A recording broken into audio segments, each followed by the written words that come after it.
has just about come to an end, and you all know what that means, citizens.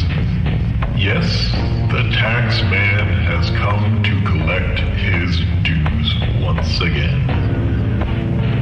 It was 2:45 a.m. when he strode into town atop his usual sickly horse, lantern in hand, as the classic tax fog trailed close behind him.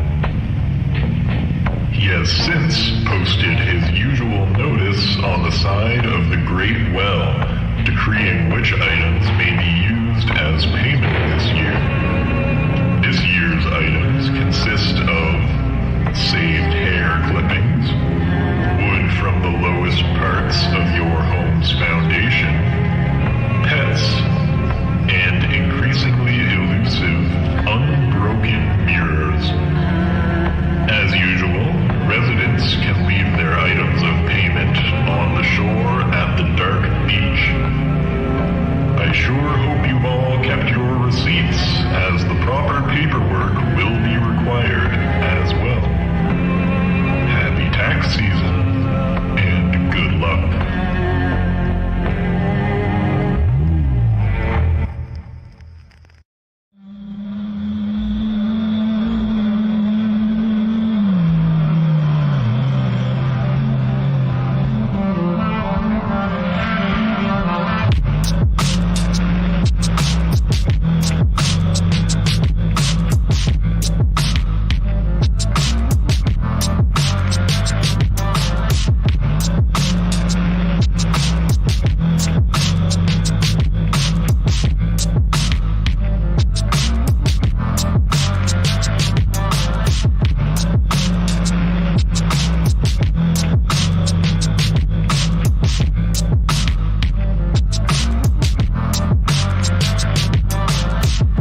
He the pipe of custom. I bet you think you bust him. He probably tried to fuck him. I told him not to trust him. Lyrically, I dust him. Off like flesh. Hit hard like sledgehammer.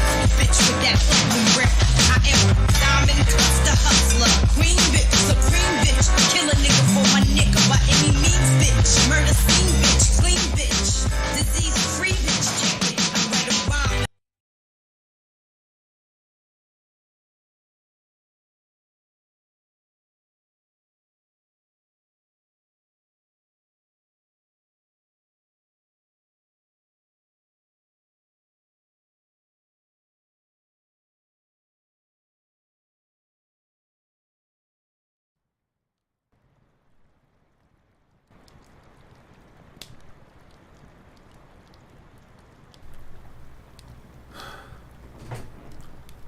Good afternoon and happy Sunday. It's been some time since we did a live reading, hasn't it? At least almost a week, now that I think on it. It's been long enough. But, man, this is going to be worth the wait. I can tell you that much. We are continuing in our live reading sessions of H.P. Lovecraft's Cthulhu mythos. The one is actually penned by Lovecraft himself. Again, I understand that there are other writings that are part of the canonical Cthulhu mythos that were not written by Lovecraft himself, but we're not going to be taking those into consideration. We're also going to be making sure we go to the proper screen. There we are. So instead, focusing on what Lovecraft has written, as I stated in the last session, and just double checking my notes today, since the last one we did was the festival, the next piece of the puzzle, the next step of the journey, the next installment of the Cthulhu mythos is the eponymous entry itself, the Call of Cthulhu. This is where it all began, folks. I don't know about you, but I'm definitely stoked to get on with this one. I know I've read this privately in piecemeal places here and there, but I've never read it in its entirety. So it's definitely going to be a joy and a blessing for me to finally be able to do that. If you're here, if you come on here, please do not be afraid to let me know you're here in the chat. Definitely helps out a lot. Getting that much closer to being a Twitch affiliate. So any viewership, any chatting, any sharing will definitely be greatly appreciated. But with that said, and without further ado, I know I've got other things to take care of this evening, so I'm really eager to go ahead and get this first chapter started. This is the first of 3 chapters that make up the Call of Cthulhu, and we'll be taking them piecemeal, much like we did with Shadow over Innsmouth. So, with that said, the Call of Cthulhu, written by H.P. Lovecraft. First published in Weird Tales, Volume 11, Number 2, in February of 1928. It was written between August and September of 1926. There is also... It begins with a piece of... a passage found among the papers of the late Francis Wayland Thurston of Boston. Of such great powers, or beings, there may be conceivably a survival of a hugely remote period when consciousness was manifested, perhaps in shapes and forms long since withdrawn before the tide of advancing humanity. Forms of which poetry and legend alone have caught a flying memory and called them gods, monsters, mythical beings of all sorts and kinds. Algernon Blackwood. Chapter 1. The Horror in Clay. The most merciful thing in the world, I think, is the inability of the human mind to correlate all its contents. We live on a placid island of ignorance in the midst of black seas of infinity, and it was not meant that we should voyage far.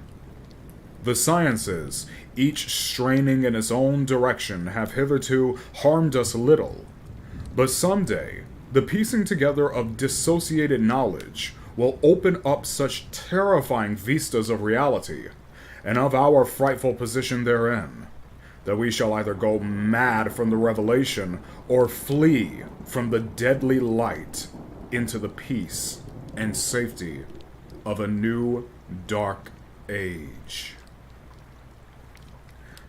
Theosophists have guessed at the awesome grandeur of the cosmic cycle wherein our world and human race form transient incidents.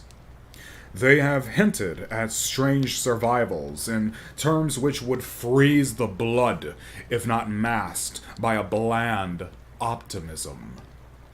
But it is not from them that there came the single glimpse of forbidden aeons, which chills me when I think of it, and maddens me when I dream of it. That glimpse, like all dread glimpses of truth, flashed out from an accidental piecing together of separated things, in this case an old newspaper item, and the notes of a dead professor. I hope that no one else will accomplish this piecing out. Certainly, if I live, I shall never knowingly supply a link in so hideous a chain. I think that the professor, too, intended to keep silent regarding the part he knew, and that he would have destroyed his notes had not sudden death seized him. My knowledge of the thing began in the winter of 1926 to 27, with the death of my grand uncle, George Gamble Angel, Professor Emeritus of Semitic Languages in Brown University, Providence, Rhode Island. Professor Angel was widely known as an authority on ancient inscriptions, and had frequently been resorted to by the heads of prominent museums, so that his passing at the age of 92 may be recalled by many. Locally, interest was intensified by the obscurity of the cause of death.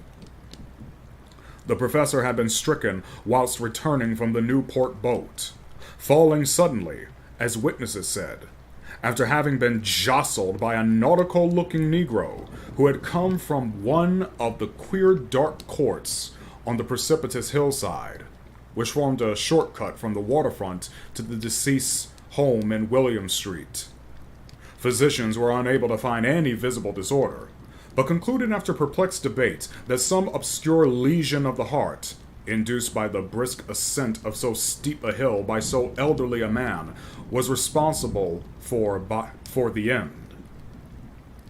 At the time, I saw no reason to dissent from this dictum, but latterly I am inclined to wonder, and more than wonder. As my granduncle's heir and executor, for he died a childless widower, I was expected to go over his papers with some thoroughness, and for that purpose moved his entire set of files and boxes to my quarters in Boston. Much of the material which I correlated will be later published by the American Archaeological Society. But there was one box which I found exceedingly puzzling, and which I felt much averse from showing to other eyes. It had been locked, and I did not find the key till it occurred to me to examine the personal ring which the professor carried always in his pocket. Then indeed I succeed in opening it. But when I did so, seemed only to be confronted by a greater and more closely locked barrier. For what could be the meaning of the queer clay bas-relief and the disjointed jottings, ramblings, and cuttings which I found? Had my uncle in his later years, in his latter years, become credulous of the most superficial impostures, I resolved to search out the eccentric sculptor responsible for this apparent disturbance of an old man's peace of mind. The bas-relief was a rough rectangle, less than an inch thick and about 5 by 6 inches in area, obviously of modern origin. Its designs, however, were far from modern in atmosphere and suggestion, for although the vagaries of cubism and futurism are many and wild, they do not often reproduce that cryptic regularity which lurks in prehistoric writing. And writing of some kind, the bulk of these designs seemed certainly to be, though my memory, despite much familiarity with the papers and collections of my uncle, failed in any way to identify this particular species, or even to hint at its remotest affiliations. Above these apparent hieroglyphics was a figure of evidently pictorial intent, though its impressionistic execution forbade a very clear idea of its nature. It seemed to be a sort of monster, or symbol representing a monster, of a form which only a diseased fancy could conceive. If I say that my somewhat extravagant imagination yielded simultaneous pictures of an octopus, a dragon, and a human caricature, I shall not be unfaithful to the spirit of the thing. A pulpy, tentacled head surmounted a grotesque and scaly body with rudimentary wings. But it was the general outline of the whole which made it most shockingly frightful. Behind the figure was a vague suggestion of a cyclopean architectural background. The writing accompanying this oddity was, aside from a stack of press cuttings, in Professor Angel's most recent hand, and made no pretense to literary style. What seemed to be the main document was headed Cthulhu Cult, in characters painstakingly printed to avoid the erroneous reading of a word so unheard of. The manuscript was divided into 2 sections, the first of which was headed 1925, Dream and Dreamwork of H.A. Wilcox, 7 Thomas Street, Providence, Rhode Island, and a second, Narrative of Inspector Jean R. Lagrasse, 121 Beanville Street, New Orleans, Louisiana, at 1908 AAS Management. Notes on same and Professor Reb's account. The other manuscript papers were all brief notes, some of them accounts of the queer dreams of different persons, some of them citations from theosophical books and magazines, notably W. Scott Eliot's Atlantis and the Lost Lemuria, and the rest comments on long-surviving secret societies and hidden cults, with references to passages in such mythological and anthropological sourcebooks as Fraser's Golden Bough and Miss Murray's Witch Cult in Western Europe. The cuttings largely alluded to ultra-mental illnesses and outbreaks of group folly or mania in the spring of 1925. The first half of the principal manuscript told a very peculiar tale.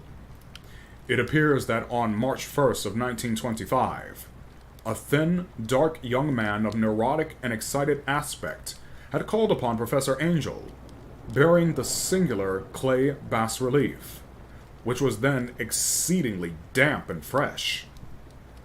His card bore the name of Henry Anthony Wilcox, and my uncle had recognized him as the youngest son of an excellent family, slightly known to him, who had latterly been studying sculpture at the Rhode Island School of Design, and living alone at the Fleur de Lis building near that institution. Wilcox was a precocious youth of known genius, but great eccentricity, and had from childhood excited attention through the strange stories and odd dreams he was in the habit of relating. He called himself psychically hypersensitive, but the staid folk of the ancient commercial city dismissed him as merely queer. Never mingling much with his kind, he had dropped gradually from social visibility, and was now known only to a small group of aesthetes from other towns.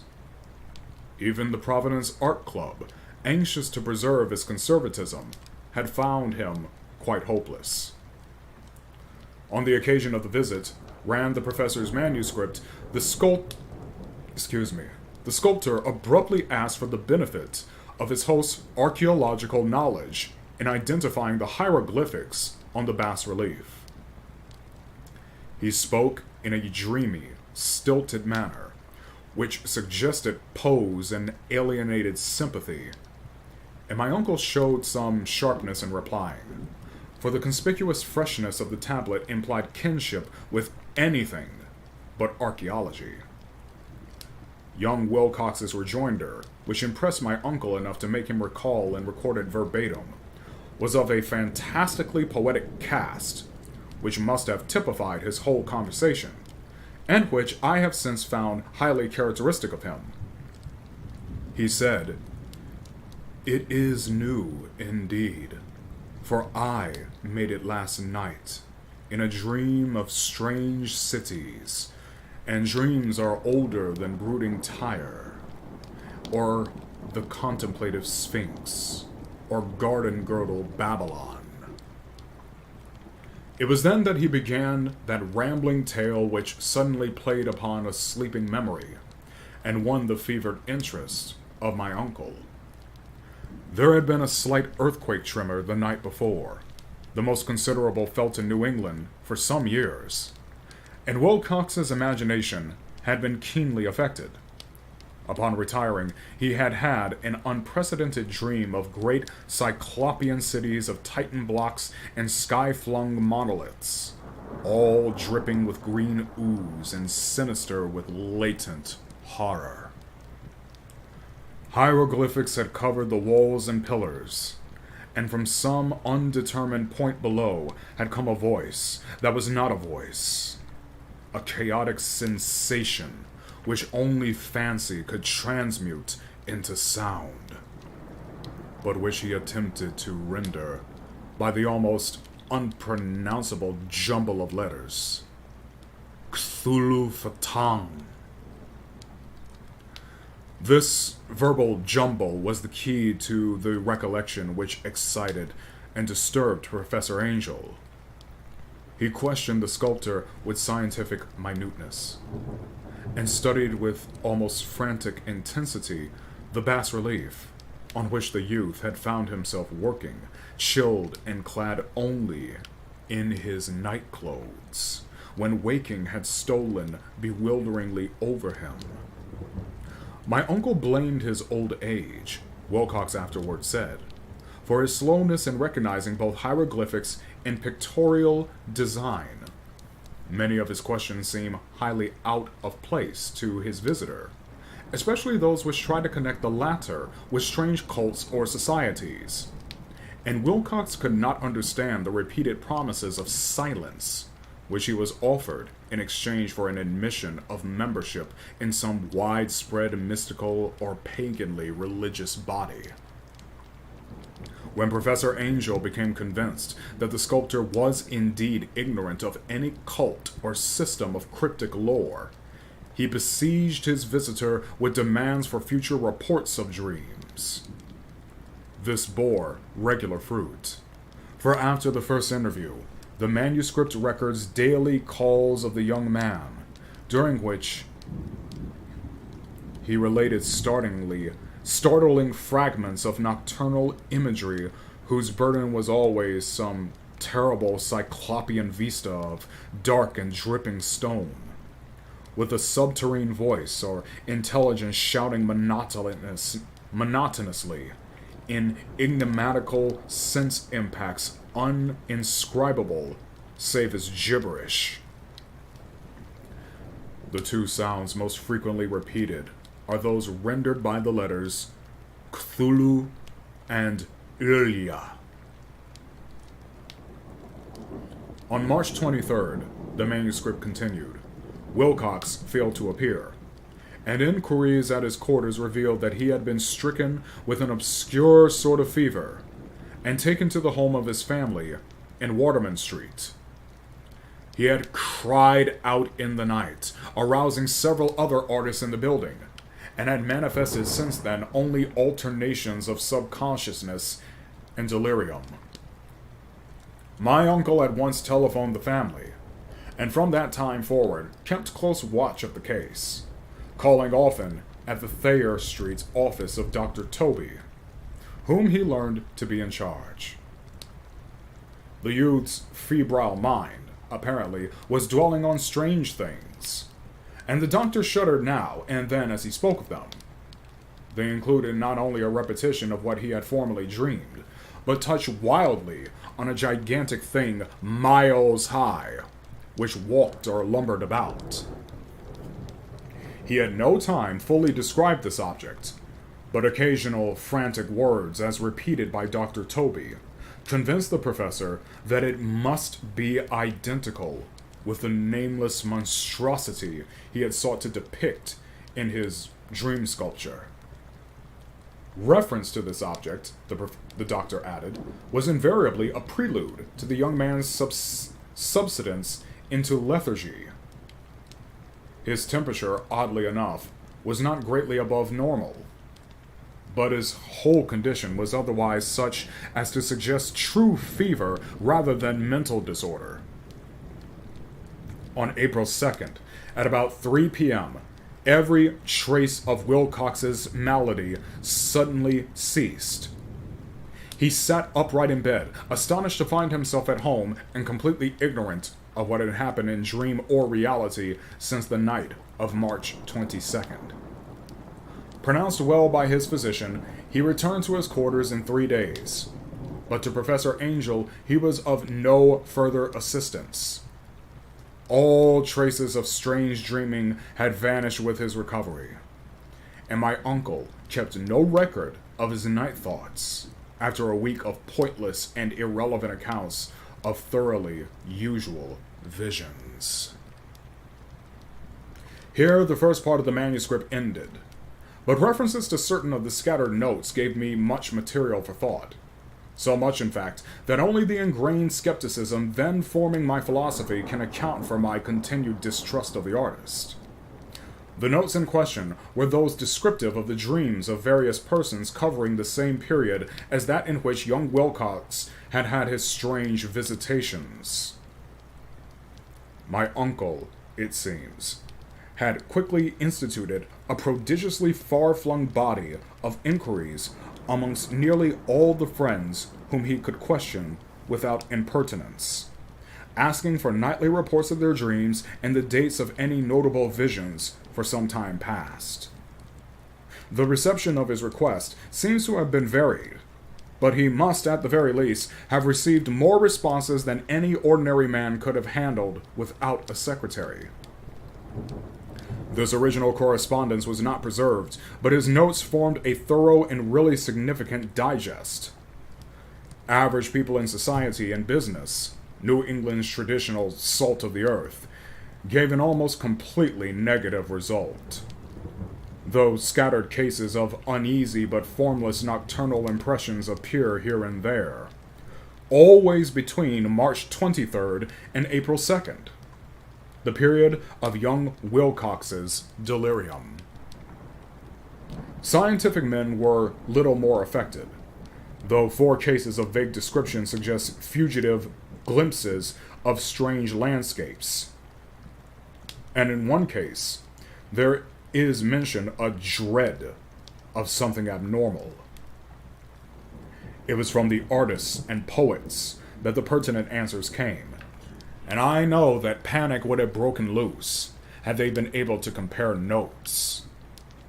As it was, lacking their original letters, I half suspected the compiler of having asked leading questions, or of having edited the correspondence in corroboration of what he had latently resolved to see.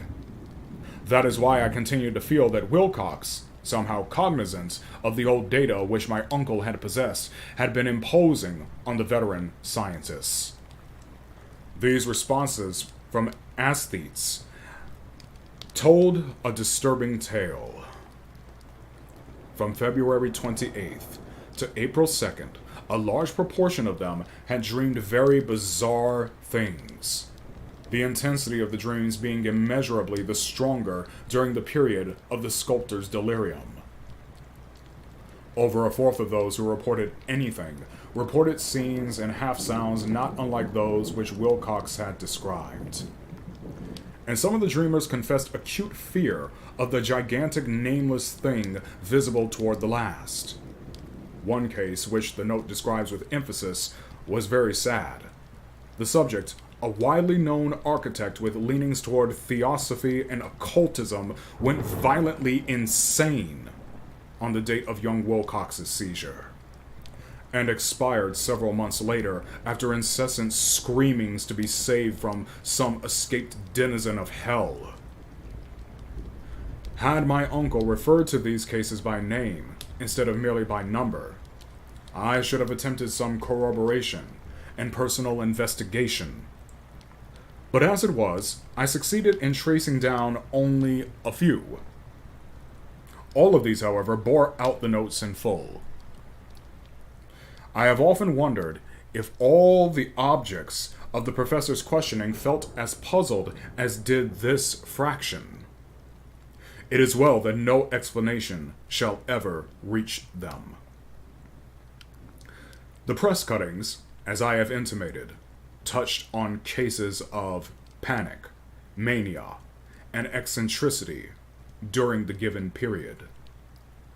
Professor Angel must have employed a cutting bureau, for the number of extracts was tremendous, and the sources scattered throughout the globe. Here was a nocturnal suicide in London, where a lone sleeper had leapt from a window after a shocking cry. Here, likewise, a rambling letter to the editor of a paper in South America, where a fanatic deduces a dire future from visions he has seen. A dispatch from California describes a theosophist colony as donning white robes en masse for some glorious fulfillment, which never arrives, whilst items from India speak guardedly of serious native unrest toward the end of March. Voodoo orgies multiply in Haiti, and African outposts report ominous mutterings. American officers in the Philippines find certain tribes bothersome about this time, and New York policemen are mobbed by hysterical Levantines on the night of March 22nd to 23rd. The west of Ireland, too, is full of wild rumor and legendry, and a fantastic painter named Audouin Bonneau hangs a blasphemous dream landscape in the Paris Spring Salon of 1926. And so numerous are the recorded troubles in insane asylums that only a miracle can have stopped the medical fraternity from noting strange parallelisms and drawing mystified conclusions. A weird bunch of cuttings, all told. And I can at this date scarcely envisage the callous rationalism with which I set them aside. But I was then convinced that young Wilcox had known of the older matters mentioned by the professor. That was Chapter 1 of The Call of Cthulhu. Next we meet on this stream, we will be reading Chapter 2, The Tale of Inspector Legrasse. I certainly look forward to reading it with you all, and hope that you all join me when I'm reading it. This is when things start to get juicy, so over the course of this chapter, it seems like there was a smattering of abnormal happenings across the globe, all at the same time, and they all seem to be connected to something otherworldly. So we'll be looking in the next couple of chapters what exactly this is and what can be done about it, if anything. But in the meantime, I'll leave you all to enjoy the rest of your Sunday, the rest of your weekend. I'm going to do what I can to do the same before I have to head off for other obligations this evening. But in the meantime, everyone, take care. God bless. I'll leave you with some music before signing off. We will speak again soon.